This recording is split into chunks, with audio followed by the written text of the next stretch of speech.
आपकी वाणी को प्रणाम जब किया, आपकी वाणी का प्रणाम करते ही मस्तक झुक गया तो आपके चरण तक पहुंच गया। चरण तक जब पहुंचा तो वहां 2 पैर दिख गए। अब मैं एक समझा था, जैसे जीभ है ऐसे पैर भी हैं, लेकिन बताए नहीं, पैर एक नहीं रहता। ये चलता है ना, एक उठाता है, फिर एक रखता है, एक संभालता है, फिर इससे पूरा बदन उठाना पड़ता है। तो मैं तो छोटा सा बच्चा था, मैया ने पूरी गोदी में उठा लिया। बोला लल्ला, ये तेरा पैर जो है ना, एक मैं हूँ और एक तेरा पापा है। एक उठाता है, एक संभाल के नीचे रखता है। इस प्रकार से हम तुम दोनों मतलब ये तुम्हारे दोनों पैर को जब पालते हैं, ये तो तुम्हारी शरीर को धीरे धीरे खड़ा करना सिखाते हैं। इसी खाली 2 पैर पर एक मैं, एक तुम्हारे पापा, ये दोनों जन मिल करके तुम्हारी सेवा करना शुरू करते हैं। तुम्हारे अंदर हम लोग अपनी सारी शक्ति भर देते हैं। हमारे पास जो कुछ बुद्धि आती है, जहाँ कहीं से कुछ मिलता है, खाली तुम्हारा ही ध्यान रखते हैं कि मेरा लल्ला कब बड़ा होगा, कब चलेगा, कब ये कोई अच्छा काम करेगा, कब ये भी अपनी वाणी से कुछ अच्छा बोलेगा।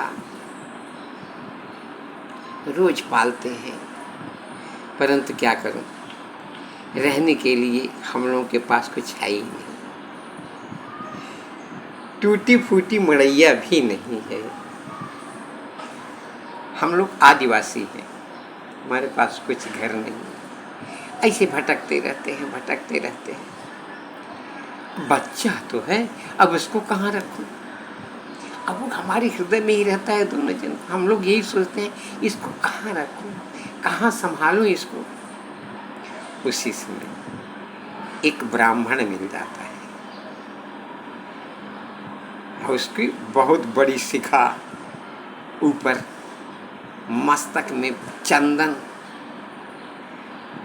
सुंदर वस्त्र पहने हुए, बहुत गौरांग था। देखने पर लगा, वाह, ऐसा कभी मेरा भी लाला होगा क्या? हम दोनों जन भाग के उसके पास गए।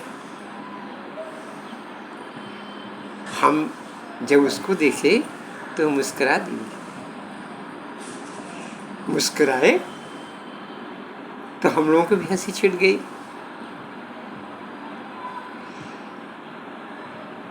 तो बोले, भाई तुम लोग जो तलाश रहे हो, हमको पता है, मैं ब्राह्मण हूँ, ज्योतिषी हूँ, मैं जान जाता हूँ। आपके पास भवन नहीं है ना, घर नहीं है, चलो मैं बताता हूँ।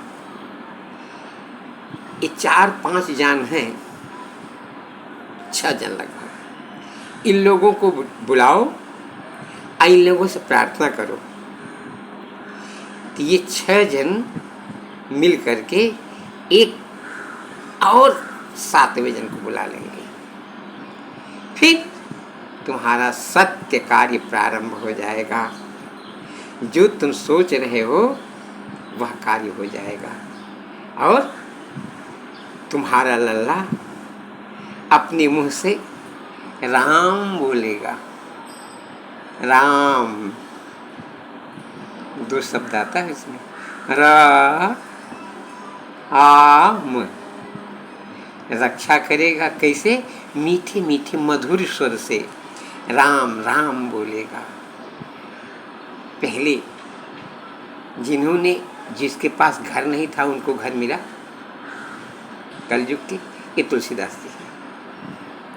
पुराना जिसके पास घर नहीं था वो वाल्मीकि जी है। तीसरा शंकर भगवान के पास भी घर नहीं था, वो जी गौरीपति कहे जाते हैं। 3 जन के पास तो घर था ही नहीं, जिनको एक शब्द खाली बोलने से ही इन लोगों को, तीनों जन को हर जगह रहने का स्थान मिलने लगा, हर जगह मिलने का स्थान। उसी समय इन तीनों जन को देख करके चौथा आ गया, और उनका तो बहुत बड़ा परिवार था, उनको बड़ा घर चाहिए था। उनका नाम लक्ष्मण जी। ये सब मदद कार्य करने आ रहे हैं, किसकी? जो राम का नाम लेता है। उन्होंने तो उसका बहुत बड़ा घर बनवाने का प्लान बनाया, उसका नीचे बढ़िया फाउंडेशन बनाऊंगा, बड़ा सुंदर घर बना दूंगा। उनको देख करके शत्रुघ्न भी आ गए, बोले अरे इतना बड़ा सुंदर मकान बनेगा तो इसकी सुरक्षा भी चारों तरफ होनी चाहिए। अब उसका माता पिता का मजबूत कलेजा होता जा, खुशी से प्रसन्नता होती जा रही है। फिर सोच रहे हैं, हाँ कितना मस्त हो जाएगा मेरे लल्ला के लिए। इतने में सोचते हैं अरे इनको भोजन की व्यवस्था। भरत जी आ जाते हैं, बोले चिंता मत करो, मैं हूँ।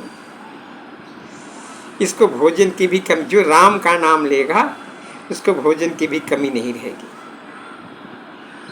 इतने में हनुमान जी आते हैं, भाग कर करे, बोले भाई तुम लोग जब इतना प्लान बनाए हो, एक शब्द कहने पर खाली और इतने जन इसकी सहायता करने के लिए लग गए हो, तो मैं भी आऊँगा भाई, और मैं पूरब दिशा में प्रकाश बन के रहूंगी, इसके जीवन में कभी अंधेरा होने ही नहीं दूंगा।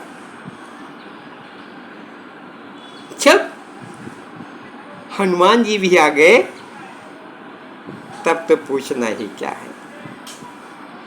घर बन गया फर्स्ट क्लास, बहुत सुंदर, और उसमें बैठने की जगह भी बन गई, बढ़िया आसन बना दिया गया और सोने का आसन बनाया। तब वो माता पिता कह रहे हैं अब तो सब कुछ बन गया है राम, अब बैठो, सोने का आसन है। तो वो ब्राह्मण बोलता है मैं बुलाऊंगा, आगच्छ जानकी नाथ। इस शरीर का मालिक, जो तुमने बनाया है उसका मालिक, तुम्हारे जान की रक्षा करने वाला, और जान क्या सहराघव शक्ति के सहित आ जाएगा। बस जीवन में आनंद, राम राम राम।